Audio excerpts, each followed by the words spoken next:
Kita mau Nagaya ini menjadi anak yang kokoh, yang tegar ya, yang kuat menghadapi segala macam cobaan.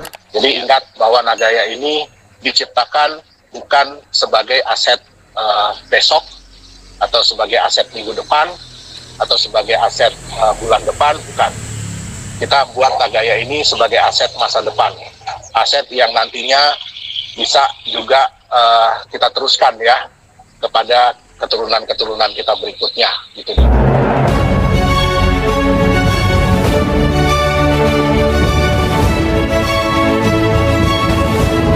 Ya, nah itu adalah level awal itu, level tanah awal.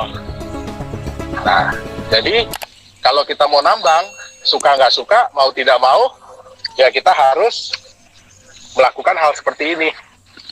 Jadi itu harus buka dulu. Itu kedalaman berapa meter Pak Yohanes? Sampai bawah? Jadi kalau dari atas sampai ke Komatsu, itu kurang lebih sekitar 6-7 meter. Dari atas sampai ke Komatsu saja ya, itu 6-7 meter? Ya, 6-7 meter.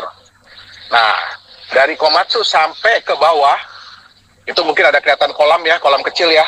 Iya. Nah, itu sekitar 15. Dari Komatsu ke bawah, itu 15 meter? Oke. Nah, dari kolam itu masih bisa kita sampai mungkin 10 sampai 15 meter lagi kita ambil. Oh, wow. Ya, tapi untuk bisa ngambil di situ, di dalam kolam itu, nah, kenapa kita kerjain yang sebelah sini? Karena kita harus perbesar wilayah. Kalau nggak kan kelihatan bahayanya ya. Iya, betul. Ya, Sebentar. Jangan sampai longsor. Ini orang ada yang... terus sampai longsor. Betul. Nah, jadi yang di atas itu ada GCB yang di dekat jalanan, yang ada truk, dump truck. Nah, dia tugasnya adalah memindahkan overburden tadi, tanah tadi. Ya. Nah, kalau di Jakarta ini laku Pak Dani, tanah ini Pak Dani.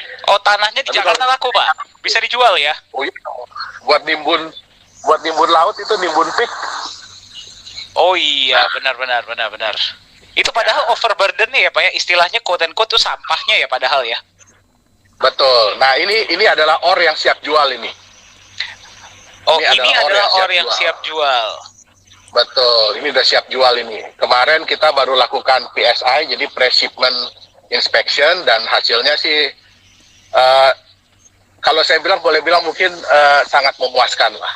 Puji Tuhan, alhamdulillah.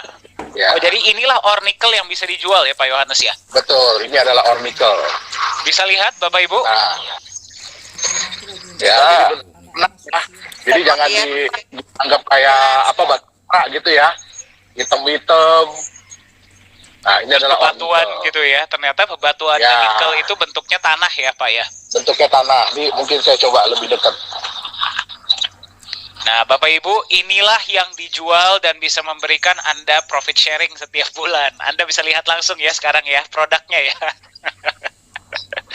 Terima kasih Pak Yohanes Chandra. Ya, kelihatan nih hijau-hijaunya Bapak Ibu?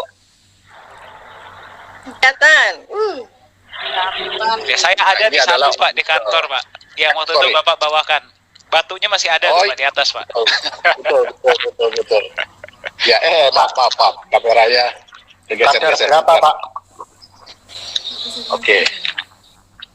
Ya, nah ini adalah ore nickel. Nah, ini siap jual. Oke, jadi kita pun ore nickel itu kita pisah-pisah, kita kategorikan. Kadar sekian sampai kadar sekian, kita jadikan satu tumpuk. Kadar sekian sampai kadar sekian, kita jadikan satu tumpuk. Nah, ini kebetulan kadar yang cukup tinggi. Oh, jadi istilah seperti grade lah ya Pak ya berarti ya? Grade, betul. Nah, itu mungkin lebih kelihatan ya, lubangnya ya. Iya, dari sini lebih kelihatan betul. Ya, saya nggak bisa jalan ke sebelah sana karena agak bahaya. Oh iya, karena di bawahnya kemarin sempat ada longsor. Di mana itu Pak? Di daerah yang sana itu, yang ujung? Nih, hampir ke ujung. Oke. Nah, ini batasnya nih, kita cuma boleh sampai sini. Ya. Karena kalau dilihat dari bawah ini ada retakan. Oh iya benar, ini baru ada longsor ya Pak ya? Ya, yang ada hijau-hijau itu. Nah, itu ada sedikit. Ya. Jadi Anda lihat ya Bapak Ibu ya, bisnis pertambangan ini, proyek yang sedang dijalankan oleh Nagaya ini memang juga memiliki resiko yang sangat tinggi. Itulah kenapa semua mesti dipersiapkan dengan sangat baik dan sangat matang. Jadi tidak bisa sembarangan. Betul ya Pak Yohanes ya? Betul. Nah, itu dipindah ke arah sana Pak Dani, OB-nya. Oh, OB-nya dipindahkan Jadi kalau itu dibilang OB-nya. kita tuh kayak mindahin. Ya, jadi kalau dibilang kita tuh kayak mindahin gunung. Dari satu gunung pindah ke Dari- tempat lain gitu ya Pak ya? Sebelah sini gunungnya, ya. Nah, kita pindahin gunungnya ke sebelah sini. Luar biasa. Ya. Ya. Jadi ini adalah lokasi yang operasionalnya 100% dikerjakan oleh Nagaya Oke. lewat Nagaya Mineral Indonesia. Oke, sorry. Ya. Tadi ada suara dari mana? Stop. So, saya mute dulu ya, Bapak Ibu ya. Jadi nanti kalau ada mau pertanyaan, mungkin setelah ini kita bisa bicara. Oke, silakan dilanjutkan, Pak Yohanes. Ya. Ya, jadi beginilah kegiatan saya sehari-hari ya di sini. Siapa yang mau Nah, lihat ini karena proyek kita sekarang sudah mau bergabung akhir tahun, NHI. jadi juga harus agak ngebut produksinya. Oh iya, karena udah mau akhir tahun nih, Pak ya. Udah mau Udah mau akhir tahun, betul. Dan Pak, apakah Nanti kita udah- bisa ah. dari terlihatnya Pak Yohanes, apakah bisa kelihatan mana yang grade nikelnya paling baik atau segala macam Pak? Itu bisa kelihatan nggak sih Pak secara wujudnya Pak? Secara kasat mata bisa kelihatan, tapi tetap ya kita berpegang pada hasil tes. Oke, berarti tetap ada tes yang harus dilakukan ya untuk menentukan kadar itu ya? Oke, baik. Nah Pak, ini ada Ya. pertanyaan nih Pak. Ya kan Nah, banyak itu- yang ada Ya. yang bilang nih Pak, ya terutama dari teman-teman kita di komunitas kripto ya Pak ya. Banyak yang mengatakan bahwa bisnis pertambangan Bitcoin atau kripto itu bisa disamakan dengan bisnis pertambangan real Pak. Apa komentar Bapak Pak?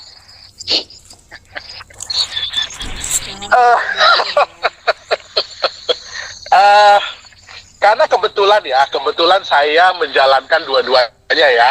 Iya. Jadi saya juga ada mining Bitcoin dan saya juga menjalankan ini ya, Iya. mining nikel. Iya. Jujur saya nggak rela kalau dibilang sama. Iya. Jujur saya nggak rela. Ya, kenapa? Yang saya bilang tadi, kalau di kripto mungkin banyak yang bilang ya, oh kalau di kripto itu kan semakin lama biaya menambangnya semakin tinggi, semakin mahal gitu ya. Iya, Kan- betul. Kenaikan biaya itu atau mahal atau tidaknya itu bergantung dari kompetisi. Hmm.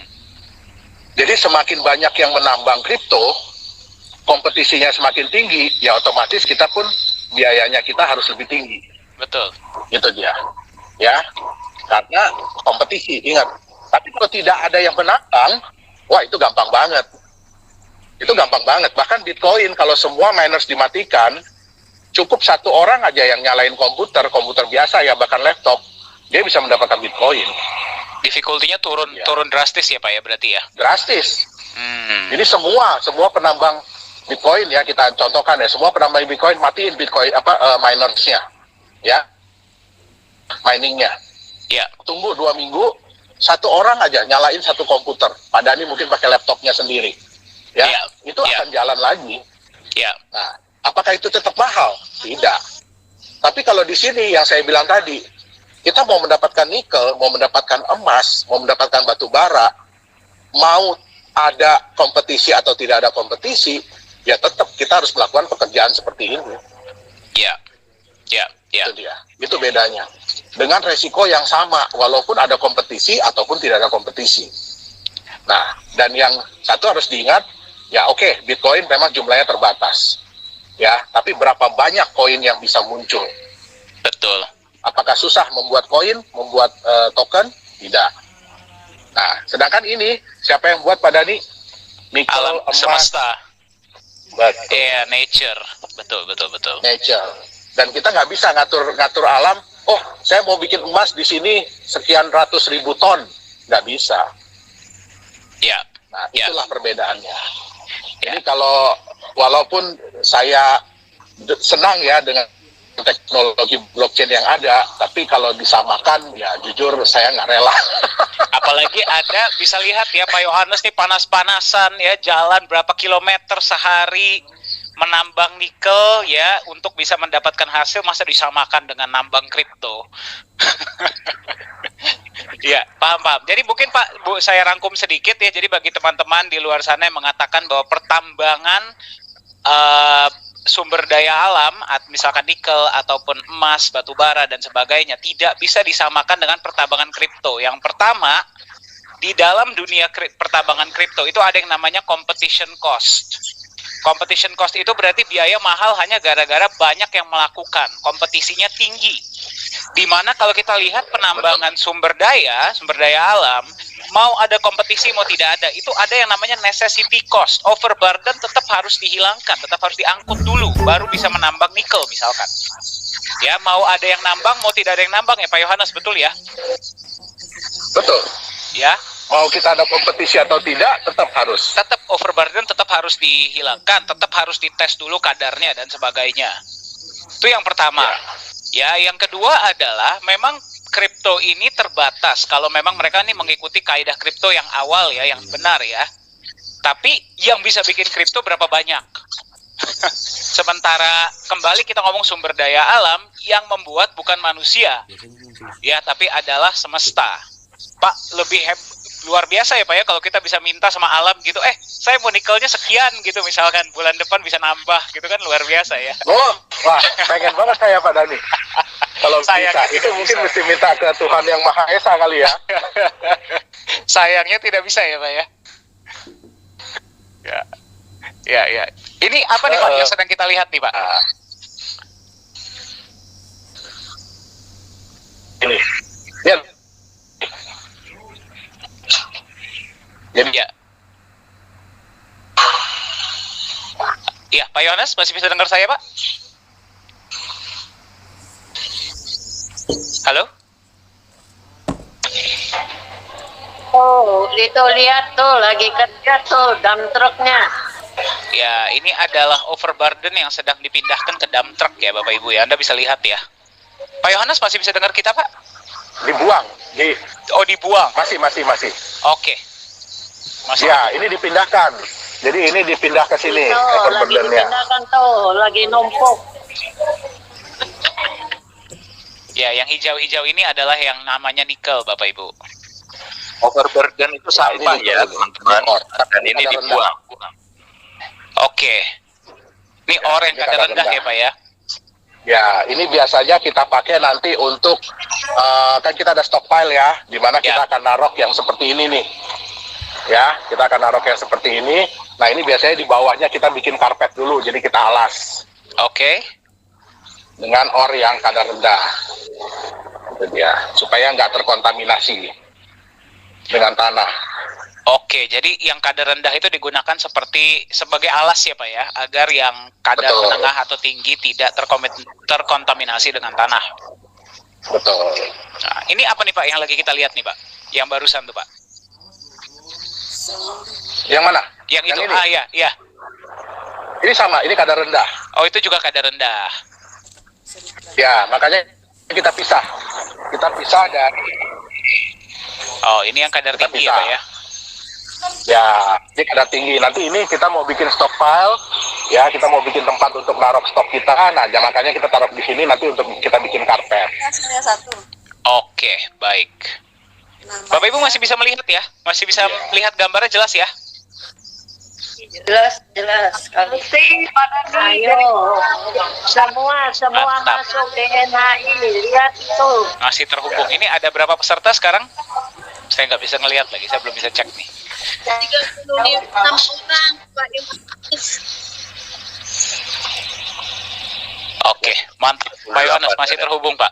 Ya, Masih terhubung ya. masih terhubung Pak. Berarti mudah-mudahan Pak. Nah, itu yang membantu kita Pak Dani supaya bisa terhubung. Mungkin kelihatan kali ya? Iya, Tiang. iya, kelihatan Pak. Ya. Saya dengar wifi-nya digantung di sana Pak, betul ya Pak ya? Ya. kita korbankan dia. Jadi Bapak Ibu, untuk bisa Mudah-mudahan. ada live streaming ini, pengorbanan Pak Yohanes untuk Anda itu sangat luar biasa ya, karena sinyal di sana pun tidak gampang untuk bisa mendapatkan sinyal ini. Terbukti ya Pak Yunias ya, berapa kali kita coba gagal terus ya Pak ya? Ya, betul sekali. Ya, dan baru hari ini kita bisa tampilkan dengan kualitas gambar Kalau yang udah- luar itu biasa udah- ya. Gitu. Oh, kalau sudah di bawah sudah tidak dapat sinyal ya Pak ya? Enggak. Ya, karena ini kan banyak mineral logam ya. Ini banyak mineral logam di dalam, ada magnesium, ada segala macam, Fe. Nah itu biasanya sinyal handphone akan terganggu. Oke. Jadi memang harus dari atas ya Pak ya? Ya betul. Oke, baik.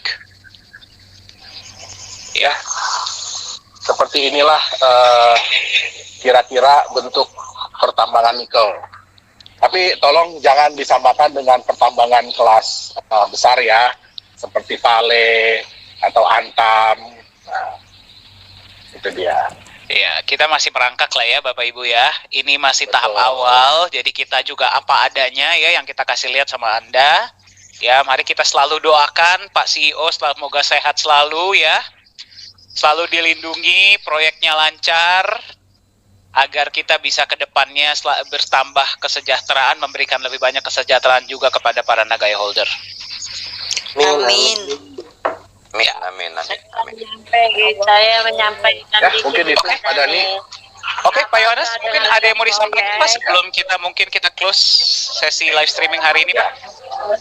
Ya, saya secara pribadi dan mewakili tim ya, mewakili juga Pak Dhani, Pak Yunias, Bu Siska juga, Pak Yosua, dan semua yang ada di manajemen Nagaya, ya kami sangat berterima kasih, ya terutama untuk support semua Nagaya hodlers yang ada, ya terutama yang ada di Indonesia, yang ada di dalam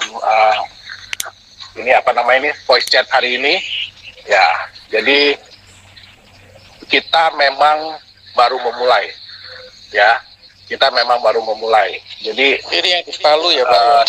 melihat Nagaya ini sebagai sebuah anak, ya sebagai seorang anak kecil yang masih merangkak, yang masih berusaha untuk berjalan. Mungkin ya kalau untuk jalan saya bilang masih belum ya, tapi masih merangkak. Nah, kami pun berusaha untuk memberikan yang terbaik bagi anak ini, ya supaya kita nggak mau juga ya dia terlalu cepat besar, terlalu ini, karena biasanya apa yang cepat kelihatannya baik, biasanya juga cepat jeleknya ya Pak Dhani ya. Betul Pak. Ya. Betul. Kita bisa lihat beberapa perusahaan-perusahaan startup, ya mungkin Bapak Ibu ada yang sudah baca, bahwa contohnya, saya lupa sebut nama ya, banyak kan perusahaan-perusahaan startup besar yang sekarang sudah mulai mengurangi karyawan, mengefisiensi dan segala macam, padahal kelihatannya mereka pada waktu mulai, wah boom gitu ya, wah kayaknya fenomenal banget gitu. Nah tapi baru berapa tahun berjalan, tapi sudah mulai kelihatan bahwa mereka harus perampingan karyawan, harus segala macam. Nah kita juga nggak mau yang seperti itu. Kita mau Nagaya ini menjadi anak yang kokoh, yang tegar ya, yang kuat menghadapi segala macam cobaan. Ya, memang dia belum sempurna. Kalau saya sendiri juga bilang Nagaya ini jauh dari sempurna. Ya, tapi kita butuh waktu dan kita pun butuh support dari semua orang. Kenapa? Karena Nagaya ini bisa berjalan bukan karena manajemen saja, tapi karena dukungan dari semua pihak. Ya, terutama juga dari Nagaya Holder. Ya, jadi banyak juga hal yang belum bisa kita jalankan, banyak juga hal yang belum bisa kita perlihatkan, tetapi saya yakin ya ke depannya akan lebih banyak hal yang bisa kita perlihatkan ya Pak Dhani ya kepada semua orang. Kita tunjukkan siapa sih Nagaya ini, apa sih Nagaya ini, ya kan, kemana sih arah dan tujuan dari Nagaya ini. Ya, saya secara pribadi Nagaya ini adalah sudah seperti anak saya sendiri. Ya, tentu saja tidak pernah ada orang tua yang mau merusak anaknya, betul nggak? Betul. Tidak pernah ada orang tua yang mau menyusahkan anaknya.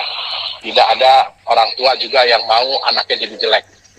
Nah, jadi saya sangat-sangat berterima kasih untuk semua support ya, baik dari tim manajemen yang lain, ya kan, baik juga dari ini juga dari Akarmas, karena terus terang kita banyak terbantu ya, karena untuk memulai seperti ini kalau nggak ada koneksi nggak gampang Pak Dani. Betul, Pak. Ya, kalau kita mau mulai usaha seperti ini. Betul. Nah, jadi saya juga sangat berterima kasih juga ya, ke keluarga juga saya berterima kasih. Nah, kenapa? Karena mau mensupport ide dan gagasan saya ini, ya. Nah, dan kepada seluruh Nagaya Honors yang ada.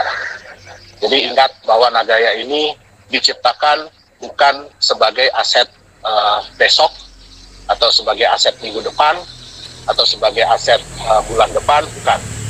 Kita buat Nagaya ini sebagai aset masa depan, aset yang nantinya bisa juga kita teruskan ya kepada keturunan-keturunan kita berikutnya, gitu dia. Jadi Amin. bukan cuma kita nikmatin sesaat, bukan cuma kita rasakan sesaat, habis itu hilang. Nah, itu bukan tujuan saya dalam menciptakan Nagaya ini. Amin. Amin. Amin. Mungkin itu aja sih yang bisa saya sampaikan. Jadi terima kasih banyak untuk semua support bagi yang sudah diberikan ke Nagaya.